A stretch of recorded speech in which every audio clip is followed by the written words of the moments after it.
Então, legal, galera. Continuando aqui, né? Essa segunda parte nossa dessa quinta aula de circuitos elétricos, nós vimos que dentro de uma análise de um circuito elétrico, né, em que é estabelecida uma diferença de potencial por um gerador, que é gerado um fluxo ordenado de elétrons dentro de um circuito que liga o polo negativo e positivo do gerador. Só um segundinho, gente. E aí a gente viu que dentro dessa ideia de transformação de energia potencial elétrica em outras formas de energia, esse fenômeno ele é analisado por essas 5 grandezas, que é a nossa análise VRIP, que é a análise das grandezas dentro de um circuito elétrico. Ok? Quais são essas grandezas? A voltagem estabelecida pelo gerador, que nós já discutimos sobre ela, ok? A voltagem. Nós vimos sobre a corrente elétrica, que é o fluxo ordenado de elétrons que é estabelecido ao longo do circuito elétrico, e esse fluxo de elétrons, a corrente elétrica, também já foi trabalhada, a gente já discutiu dentro do capítulo, e eu vou falar um pouquinho com vocês de resistência. Legal? Então vamos falar de resistência, e quando eu falo de resistência, quem deve ofertar resistência em um circuito elétrico é o nosso resistor. Mas quando ele fala, por exemplo, eu tenho uma bateria que trabalha com uma resistência interna de um ohm. O que está considerando ali? Que naquele circuito elétrico, por algum mau dimensionamento ou limitações tecnológicas, né? Esse gerador começa a ofertar resistência dentro de um circuito elétrico e ele começa a transformar energia elétrica em outras formas de energia. Normalmente ele transforma energia térmica, né? Por isso que a bateria de um celular esquenta, às vezes, quando a gente está jogando um Subway Surfers, né? Que fica ali muito tempo jogando e um consumo de energia e passando uma corrente elétrica para alimentar o funcionamento do aparelho, tendo a transformação de energia ao longo dos resistores, mas não está tendo transformação somente no resistor, porque aquela bateria também está esquentando. Legal. E também é questão dos fios condutores. Ele tem a função só de conduzir, mas ele também pode ofertar alguma resistência. Ok?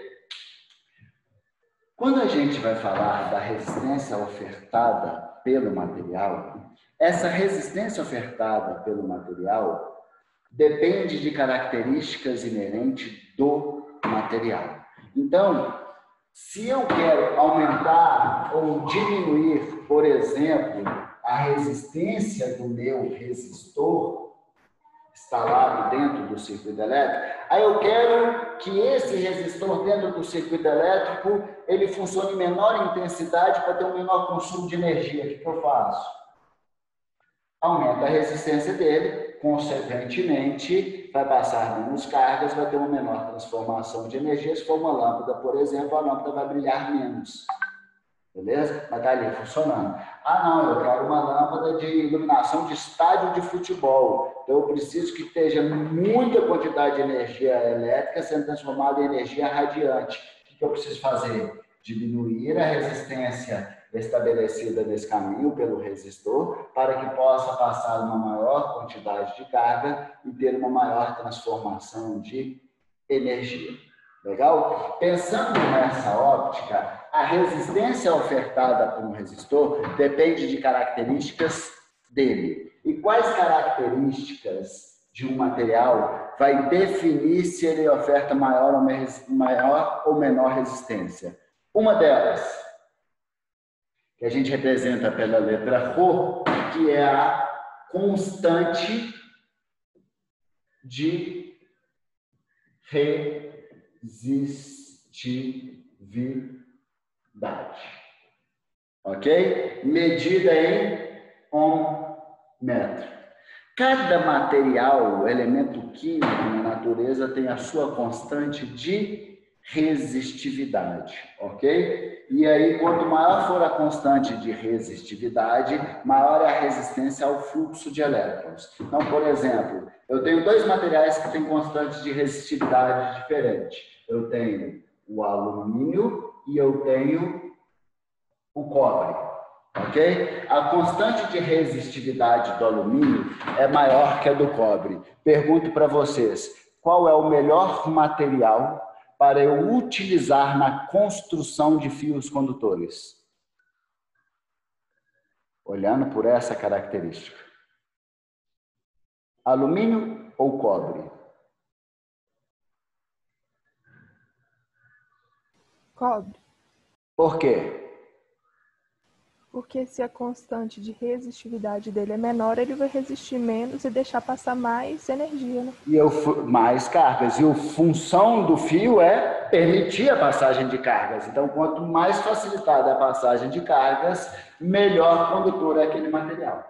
Não é isso? Então, quanto menor a constante de resistividade, melhor a condutibilidade daquele material. Legal. O outro fator que interfere na resistência é o comprimento do fio. E quanto maior o comprimento do fio, do resistor, imagina que o resistor já é um caminho que oferta resistência. Quanto maior for esse caminho, maior é a resistência que ele vai ofertar. Então, o comprimento do condutor tem uma relação diretamente proporcional à resistência. Inclusive, quando a gente vai comprar fio para instalar bomba de cisterna, lá vai assim, e a bomba pode ficar 30 metros de profundidade, mas pode ficar 500 metros de profundidade num poço artesiano. Aí eles colocam uma tabela. Quanto maior a distância, maior vai ser o comprimento do fio. Ok? Qual que é a consequência disso? Maior vai ser a resistência que pode ser ofertada no fluxo das cargas ao longo daquele fio. Beleza? Só que o fio não é feito para ofertar resistência. O que eles fazem para compensar? Indicam fios cada vez mais grossos, com uma maior área de secção. Então, eu tenho o comprimento interfere na resistividade, mas a área de secção também. Como que a área de secção interfere? Quanto maior for a área de secção, maior vai ser a superfície daquele material condutor. Quanto maior for a superfície, maior é a quantidade de cargas livres que ele vai ter para movimentar ao longo desse circuito. Então, essas características são as características que determinam a resistência, seja de um fio condutor, ou seja de um resistor, ok? Essa equação que mede a resistência de um resistor é chamada de segunda lei de Ohm, ok? Beleza? A primeira lei de Ohm eu passei para vocês, só para concluir a nossa aula, desculpa aí os 2 minutos do intervalo que eu estou pegando, mas na aula passada eu passei para vocês a primeira lei de Ohm. Qual que foi a primeira lei de Ohm? Foi uma análise da voltagem, resistência e corrente elétrica dentro do circuito. E vimos que a corrente elétrica, né, ela é gerada de uma relação diretamente proporcional à voltagem, inversamente proporcional à resistência. Essa é a conclusão chegada por Ohm, determinada a primeira lei de Ohm, ok? As leis de Ohm só são aplicadas a circuitos ômicos, que são circuitos perfeitos, ok? Que nós vamos falar algumas coisinhas na próxima aula. Que é a mesma coisa que voltagem é igual a resistência vezes corrente. E a segunda lei de Ohm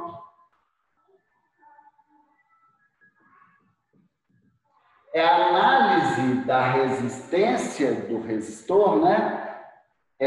A partir das características do resistor, e não a análise da resistência a partir das características do circuito, da voltagem, da corrente. E não, aqui é uma análise das características intrínsecas do resistor, não é? Que é o tipo de material que é feito, o comprimento e a área, ok? A gente até brinca que essas são as duas leis de Ohm, né? Primeira lei de Ohm, você ri. Se ri, rola, né? Ok? A segunda lei de Ohm é a lei da rola. Beleza? Que mede a resistência dentro de um material condutor. Seja o fio condutor ou seja o nosso resistor. Legal? Tem um outro detalhezinho sobre a resistência que falarei na aula que vem, mas a ideia geral ela já foi discutida. Legal? No mais, galera, é só. E por hoje nós finalizamos.